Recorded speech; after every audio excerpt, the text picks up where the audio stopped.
ಅಂತವಳನ್ನ ಹಿಡಿಬೇಕು ಅಂದರೆ ನೇರವಾಗಿ ಹೋರಾಡೋದಕ್ಕಿಂತ ನಾನು ಹಿಡಿದಿರೋ ದಾರಿನೇ ಒಳ್ಳೇದು ಮಾಡಿ.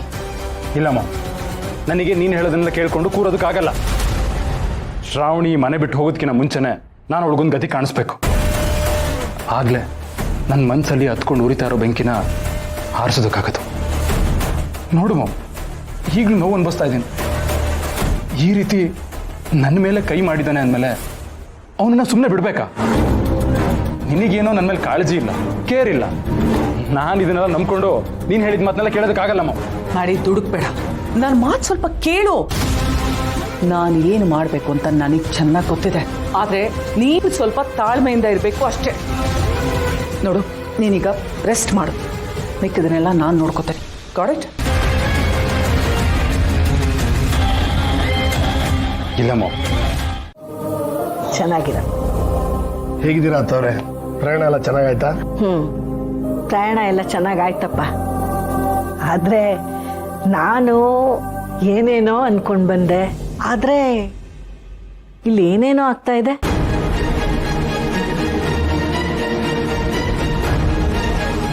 ನೀವು ನನ್ನ ರಕ್ತ ಹಂಚ್ಕೊಂಡು ಹುಟ್ಟಿರೋ ಮಗಳಲ್ಲ. ಅಂದ್ರೆ ಶ್ರಾವಣಿ ಅತ್ತೆಯವ್ರಿಗೆ ನಾನು ಹೇಳಿದ ವಿಷಯ ಹೇಳ್ಬಿಟ್ಟಿದ್ದಾಳ, ಅದಕ್ಕೆ ಅತ್ತವ್ರು ಏನಾದ್ರು ಬಂದಿದ್ದಾರ? ಅಮ್ಮವ್ರೆ, ನೀವು ಏನು ಹೇಳಿದ್ರಿ ಅಂತ ಅರ್ಥ ಆಗಲಿಲ್ಲ. ನಾನು ಇಲ್ಲಿ ಎಲ್ಲರ ಜೊತೆನೂ ಒಂದು 4 ದಿನ ಖುಷಿಯ ಕಾಲ ಕಳೆಯೋಣ ಅಂತ ಬಂದೆ. ಈಗ ನೋಡಿದ್ರೆ ಶ್ರಾವಣಿ ಹೊರಟು ನಿಂತಿದ್ದಾಳೆ. ನಾನು ಅವಳಿಗೆ ಬುದ್ಧಿ ಹೇಳಿ ಒಳಗೆ ಬಾ ಅಂತ ಹೇಳಿದ್ದೀನಿ ಅಷ್ಟೇ. ಅದ್ರ ವಿಷಯ ಹೇಳ್ತಿದ್ದೆ.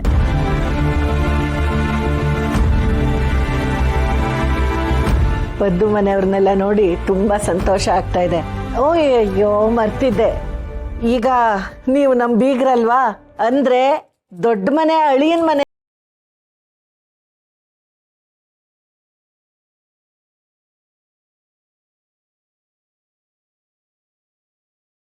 ಇವನಿ ಯಜಮಾನ್ರೆ, ನನ್ನ ಪಾಲಿನ ದ್ಯಾವ್ರಿರೋ ದ್ಯಾವಸ್ಥಾನ ಇದು. ಇಲ್ಲಿಗೆ ಬಂದ್ಮೇಲೆ ನಾನು ಇನ್ನೂ ಸಂತೋಷವಾಗಿ ಇರ್ತೀನಿ.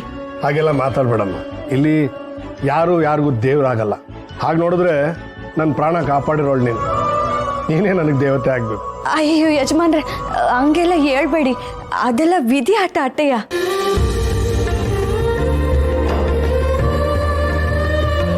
ನಾನು ಹೇಗೂ ಬರ್ತೀನಲ್ಲ, ಒಂದು 4 ದಿನ ಸಾವಿತ್ರಿನೂ ನನ್ನ ಜೊತೆ ಇರ್ಲಿ ಅಂತ ಕರ್ಕೊಂಡು ಬಂದೆ.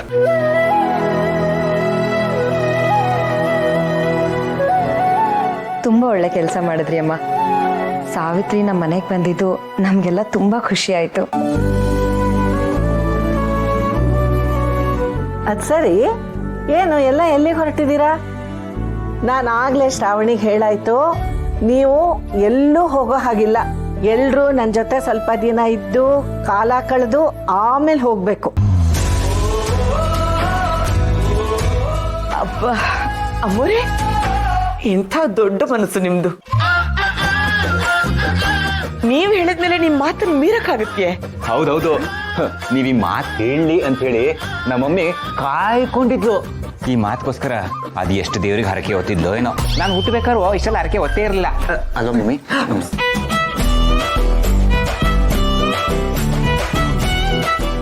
ಸಾಕ್ಷಾತ್ ದೇವತೆ, ದೇವತೆನೇ ಈ ಮಾತು ಹೇಳಿದ್ರು ಅಂದ್ಮೇಲೆ, ನಮ್ಮ ಲಲಿತಾ ದೇವಿ ಅಮ್ಮನವರು ಹೇಳಿದ್ರು ಅಂದ್ಮೇಲೆ ಮುಗಿತ್ತು. ವಿಶಾಲು ಕೇಳಿಸ್ಕೊಂಡೆ ತಾನೆ?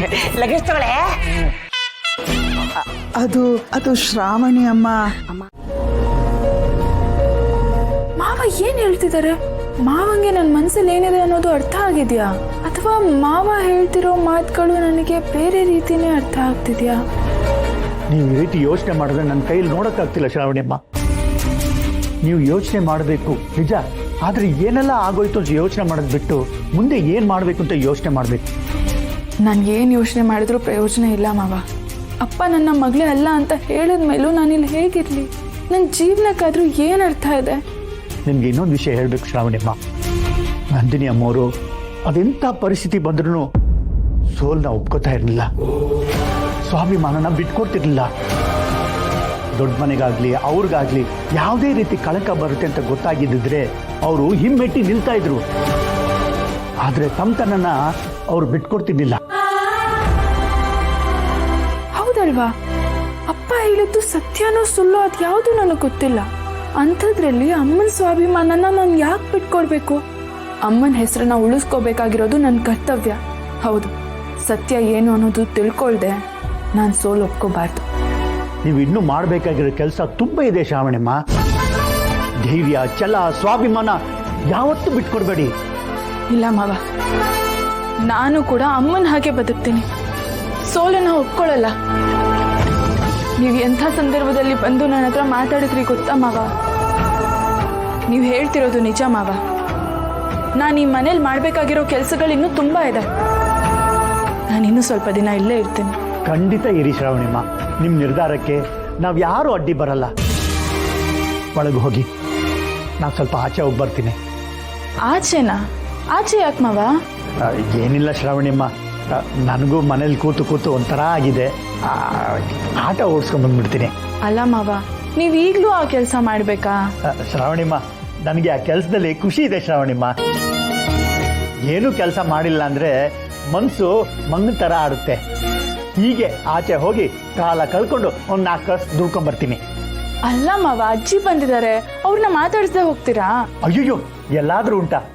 ದೊಡ್ಡಮ್ಮವರು ಒಳಗೆ ಬರ್ತಿದ್ದ ಹಾಗೆ ನಾನು ಮಾತಾಡಿಸ್ದೆ. ನಾನು ಹೋಗಿ ಬರ್ತೀನಿ ಶ್ರಾವಣಿಮ್ಮ. ಸರಿ.